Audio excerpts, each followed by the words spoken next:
The world is full of problems, some huge, some small. Every day millions of us spot these problems, we complain about them, then just carry on with our lives. But what happens when someone actually decides to not just carry on? I'm Ronnie Hulk, or at least that's my pen name. I'm an inventor, founder of a couple of startups, an investor, an author, and someone who's spent years working at the intersection of technology and AI. I mean, I literally wrote the book on it, which all sounds pretty impressive when you put it like that. In reality, it's mostly been a series of long experiments, mistakes, a couple of lucky breaks, and the occasional good idea. I'm also someone who always has a habit of moaning about things that could be a bit better. I'm sure it makes me mildly annoying to be around sometimes. This year, though, I decided that was enough. Less moaning, more fixing, because someone has to at least try. So, using whatever skills, experience and technology I have available, I'm going to try and make the world a little bit better, one invention at a time. And I think we've all had enough AI slop. So, I'm taking a real world problem, seeing if AI can actually help solve it, putting it through its paces and seeing if we can create something truly useful. One of my favourite World Cup memories as a kid was collecting stickers, swapping them, ripping open the packets, the absolute joy of discovering a shiny. So I thought, why not get stuck into this year's World Cup sticker album? But I realised I had a couple of problems. There are a lot of swaps in each packet, and as a fully fledged grown-up, I don't really have anyone to swap duplicates with. And two, how many stickers are even in this thing? Isn't this going to cost an absolute fortune to fill? So I needed to work this out properly. How many stickers are there actually? And how many do you get per pack? What does it actually cost to finish one of these things? Time for some maths. Each pack is £1.25, 7 stickers inside, and there are 980 stickers to collect. So with no duplicates, there's no chaos, no heartbreak. Best case scenario, I'll still need 140 packs. If every pack contained only the stickers I need, £175. But it doesn't work out like that. A huge percentage of the stickers you buy are swaps. I've heard a number that quoted up to 86% duplicates. And if you factor that in, that changes the maths significantly. A few years ago, a study found that to complete the 2022 album without swaps, you'd need an average of 950 packs. 950 packs! That means a cost of around £1,000 just to complete a sticker album. That's madness! The funny thing is that it feels like this is a designed outcome. This isn't an accident. You buy the packs, you get duplicates, you buy more packs. This isn't broken, it's intentional. This is the way it's supposed to work. So surely there's got to be a better way. What if there was a way to do all of this without the cost?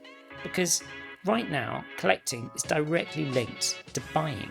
You can't do one without the other. It's like a fixed game. Could we make football stickers fun again, without the need to spend a fortune to finish the album? Let's see what we can do. But first, we need to work out what actually makes sticker collecting good. It's not just completing the album, it's that feeling of opening a pack and not knowing what's inside, finding those shinies, the rare stickers, the one player you'd never heard of that suddenly becomes your favourite because you pulled a sticker 3 times in a row. And to be fair, there's some fun in the swapping too. So if I'm going to rebuild this, I think we need to put together a few simple rules to make it work. Cost cannot be a barrier to access. This has to be free and fun. It probably means we're talking about digital sticker packs. We're going to want packs to open every day. That gives people a reason to keep coming back. We need to make sure we keep the ability to swap any duplicates. So we need to build a trading system, a way to connect with other people. We all love the shinies. Not all the stickers look and feel the same. Collecting is still an experience, something that people can still enjoy. So the big question is this: if we take away the cost pressure and the physical collection, does it still feel good? Or does this only work because it's slightly unfair? Shoot, hang on, what's this? Right, that was a bit of a jump scare. I hadn't realised that Panini were in on the digital sticker album game too. I've checked those out. Look, it's pretty good. Maybe that's this episode over then. Not much of a first foray into solving the world's problems.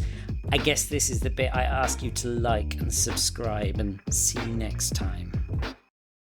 Except, maybe it's not really the same thing. Theirs still feels a lot like buying stickers. The business model doesn't appear to be all that different. You're just buying pixels instead of paper. My idea isn't really about whether you could collect stickers digitally. It's about whether you can do it without remortgaging the house and dipping into your kids' pocket money. And if you can, whether it can still be fun. So let's get back to saving the world one free sticker pack at a time. If we're going to do this properly, we need stickers for every team in the World Cup. Every player, all the big names, Ronaldo, Messi, Haaland, Dan Burn. So where do I even start? 20 years ago, this would have meant photographers, designers, illustrators, developers, databases, a small army basically.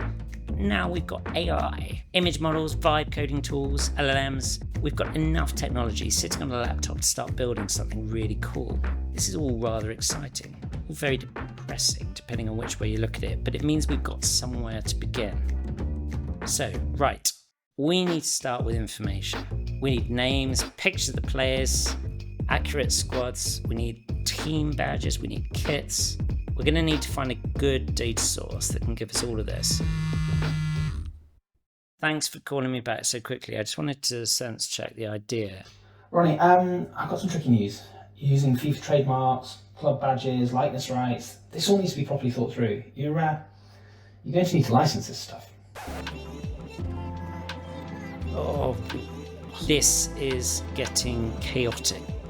Even the basic bits of this seem like they're going to be a problem. Names, pictures, even saying World Cup. I think I might need to change the question a bit. Rather than what can I build, it's more like what am I allowed to build without too many more calls from the lawyer. If there's one thing that's more expensive than completing the sticker album, it's a legal bill. With that said, let's just park the legal questions and dive right in. I'm going to need the squad data first, all of it. 48 teams, every player, and accurate, precise details. I'm going to start pulling this from Wikipedia for some football APIs, anything structured enough to build on. Node for the script, TypeScript so it doesn't fall apart when it scales. Okay, that gives me names, teams, players. I need to sanity check everything as it comes in. Wikipedia is going to get messy really quickly. Squad lists change, names don't always match cleanly. Hands, no visuals. Yeah, that's going to be a problem. And I can't use team photos, not directly at least. Okay, so first I tried taking a player photo, describing it and generating an illustration from that based around, the sort of the iconic Barack Obama Hope poster from 2008. But the problem is the faces don't really look like the real ones. This isn't going to be good enough. If people can't recognize the player, the whole thing starts to feel a bit pointless. I need a better approach. Maybe I could just take the actual photo and restyle it directly. Less to get lost in translation. It's the same face, it's just a new style. That should be less legal problems. Yeah, now we're on something. Next, I need interface. React, Vibe, Tailwind, card on screen, image, name, nation, grid view. Yep, it's good, but it's all a bit static. Frame of motion, flip, hover. It needs to feel like real stickers. Real collecting. A grid isn't enough. This needs to feel like an album. I need to break this into pages. Router for simple routing, splitting it into nations instead of one endless wall. England, Brazil, Argentina, Cape Verde. Then I need persistence. Cloud for login. I'm not rebuilding auth. Postgres for storage drizzle, so I'm not writing raw SQL. I need some proper contract between front end and back end. Otherwise this is going to collapse as soon as it scales. Open API to defining, generate the client, validate everything with ZOD so nothing silently breaks. Let's give it a test. Maybe this could actually work. So now we need to set up the sticker packs. It needs to be random selections, reveals, then rarity, foils, just enough to make it exciting. I need to think about scale here. This could be thousands of users generating packs at once. I can dream, but still, everything has to stay fast. So let's look at the images again. They need to be processed, resized, cleaned up in small files, otherwise this thing's going to be chaos. Some players don't even have good source images. Some squads are incomplete, some data just doesn't match across the sources. Maybe a missing image is better than an AI hallucination? No, I'm not sure. I guess it's best if I leave that blank for the minute. Just like that. I think we're onto something here. I'm going to call this squadbook.com. Digital sticker album, free packs, trading, the whole thing rebuilt from scratch. A little bit of help from AI. Maybe AI is useful for something after all. And it works, kind of. Think. It's certainly working on my laptop at least. I don't know what's going to happen next. There's a big difference between a prototype working and something people actually want to use, and I'm not sure which side this sits on yet. Sure, this might be fun, but it also might be completely and utterly pointless. It might be one of those things that only makes sense to me at 2 a.m. I guess the next step is simple. Yeah, let's just put this out there and see if anyone else feels the same way I do. So give it a go. Let me know what you think. I've put it online at squadbook.com, at least until it gets a cease and desist from Mr. Infantino. Seriously, if you're watching, Gianni, please don't sue me. And I guess I've got to think about the next problem I'm going to solve. Maybe I need something to help with my impending legal issues, something that keeps me on the right side of the law. But that's a problem to solve in episode 2. See you on the next one.